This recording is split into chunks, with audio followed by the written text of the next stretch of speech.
Hello friends, अगर आप हमारे चैनल पे नए हैं तो अभी हमारे चैनल पे जाके सबसे पहले बेल आइकन ज़रूर दबा लें ताकि हर वीडियो में हम आपके साथ इसी तरीके से बने रहें। आज हम आपके साथ इमोशनल स्टोरी शेयर करने जा रहे हैं जिसका नाम है बोझ। कविता अपने माता पिता की बहुत लाडली थी। 3 बड़े भाइयों की बहन थी। कोई भी चीज़ मांगने पर उसी वक्त सामने हाजिर हो जाती थी। पूरे घर में रौब था उसका।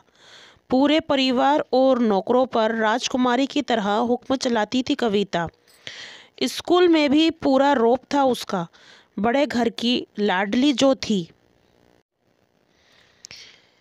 वह ऐसे ही उसके कॉलेज में दाखिला लिया। उसके ठाट बाट बड़ी गाड़ी में आना जाना, हर दिन नया फैशन देखकर हर कोई उसके दोस्ती करना चाहता था। थोड़े ही दिनों में उसके बहुत से दोस्त बन गए। पूरे कॉलेज में उसकी अपनी ही एक पहचान थी। इन दिनों उसके घर एक रिश्ता आया। खानदानी लोग थे और पापा की पुरानी जान पहचान थी उनके साथ। कविता के साथ कोई ज़बरदस्ती नहीं थी। वह कविता ने फिर भी हाँ कर दिया क्योंकि वह अपने परिवार से बहुत प्यार करती थी। वह जानती थी कि वह लोग उसका अच्छा ही सोचेंगे। लड़के का नाम राज था। राज काफ़ी पढ़ा लिखा और समझदार लड़का था। ससुराल वाले भी बहुत अच्छे थे। ससुराल में कविता की जगह वैसी ही थी जैसी कि मायके में। कोई भी कार्य कविता की सलाह के बिना नहीं होता था। सबकी लाडली बहू बन गई थी वह। फिर भी उसके घर में एक बेटा जन्म हुआ। राहुल कविता को जान से प्यारा था। पोता पाकर ससुराल वाले तो फूले नहीं समा रहे थे। कविता कभी कभी सोचती कि उसकी किस्मत कितनी अच्छी है। उसका हर अपना उसे कितना प्यार करता है। चाहे जीवन में कैसा भी समय आए, मेरे अपने हमेशा मेरे साथ हैं। मैं कभी अकेली नहीं हो सकती। कितनी खुशकिस्मत हूँ मैं। पर शायद कविता की खुशियों को उसकी अपनी ही नज़र लग गई थी। एक दिन वह मायके जाने की जिद कर बैठी। राज को बहुत काम था लेकिन वह फिर भी उसे ले गया। रास्ते में उनकी गाड़ी अन्य गाड़ी से टकरा गई। कविता, राज और राहुल बहुत बुरी तरीके से जख्मी हो गए। काफ़ी दिनों के इलाज के बाद राज और राहुल तो ठीक हो गए लेकिन कविता पूरी तरह ठीक ना हो सकी। सर पर चोट लगने के कारण वह अपनी आंखों की रोशनी खो बैठी। अब कविता की किस्मत उसे उल्टे पांव चलने लगी। मायके वाले कुछ दिनों तक उसे मिलने आते रहे। फिर कभी कभार फ़ोन ही करके पूछ लेते कि अब कैसी हो। धीरे धीरे ये सिलसिला भी कम हो गया। ससुराल वालों को सहानुभूति भी कम होने लगी।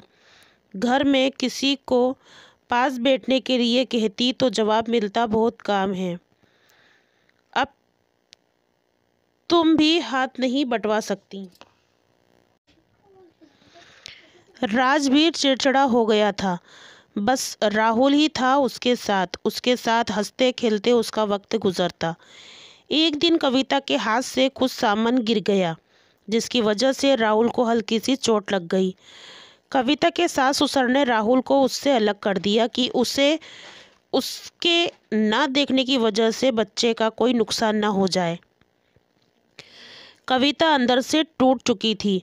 एक दिन उसने सबके सामने मायके जाने की इच्छा रखी तो राज उसे तुरंत मायके छोड़ आया जैसे कि वह भी यही चाहता था, लेकिन राहुल को उसके साथ नहीं भेजा गया। कविता कभी राहुल से दूर नहीं रही थी पर अपनी कमी के कारण उसने ज़्यादा बहस नहीं की। कविता को लगा कि वह 3-4 दिन वहाँ रहेगी तो थोड़ा हवा पानी बदल जाएगा क्योंकि वह कितने दिनों से कहीं भी बाहर नहीं गई थी। घर वाले भी इतने दिनों बाद उसे देखकर कितने खुश होंगे। कविता के घर पहुँचने पर सब लोग बहुत खुश हुए। खाने में सब कुछ कविता के पसंद का ही बना था। उसने अपने मम्मी पापा और भाई भाभीयों से दिल खोलकर बातें की। उसके छोटे छोटे बच्चे भी बुआ के साथ घुल मिल गए थे। रात को सोने के वक्त जब वह कपड़े बदलने लगी तो उसे पता चला कि उसका बैग तो बहुत भरा हुआ था। वह सब समझ गई। वह बहुत उदास हो गई। कुछ दिनों तक तो सब ठीक रहा, फिर जैसे सब बदलने लगा। सबका व्यवहार बदल रहा था। वह लोग जैसे थक चुके थे उससे।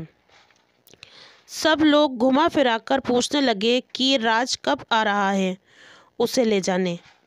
वह बहाना बना देती, जबकि वह जानती थी कि उस घर में अब उसके लिए कोई जगह नहीं। कविता से चलते वक्त कुछ न कुछ नुकसान हो जाता। थोड़ी बहुत टोका टाकी उसे सुना देती, वह टाल देती। एक दिन उसके हाथ से लगकर एक कीमती फूलदान टूट गया। छोटी भाभी ने बहुत हंगामा मचाया। कविता के माता पिता रोज़ रोज़ के झमेलों से तंग आ गए थे। उन्होंने राज को खुद से फ़ोन कर दिया। राज कविता को अपने घर ले गया। कविता को अपने परिवार वालों से ये उम्मीद ना थी।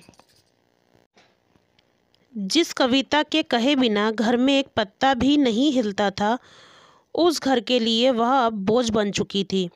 राज के साथ ससुराल आते वक्त वह बहुत खुश थी, क्योंकि वह अपने घर जा रही थी, अपने जिगर के टुकड़े राहुल के पास। परंतु यह खुशी भी कुछ पल की ही थी। सारा बंदोबस्त पहले ही किया हुआ था। कविता को सीधे ऊपर वाले कमरे में पहुंचा दिया गया। राहुल से दूर रहने की सख्त चेतावनी दी गई। एक कामवाली लता को उसकी जिम्मेदारी सौंपी गई, जो उसके खाने पीने पहनने जैसी ज़रूरतों का ध्यान रखती। कविता ज़्यादातर चुप ही रहती थी। कभी कभी काम वाली लता से थोड़ा बतिया लेती, जिसके ज़रिए राहुल का पता चल जाता। सबकी लाडली बेटी और बहू सबके लिए लाडली से बोझ बन चुकी थी। तो दोस्तों, आज की हमारी स्टोरी कैसी लगी ये ज़रूर बताइएगा, और ज़्यादा से ज़्यादा हमारे इस वीडियो को, हमारे चैनल को सब्सक्राइब करिए, ताकि हम आपके साथ इसी तरीके से जुड़े रहें और हमारी नई नई स्टोरियाँ, दिल को छूने वाली स्टोरियाँ हम आपको डालते रहें। धन्यवाद।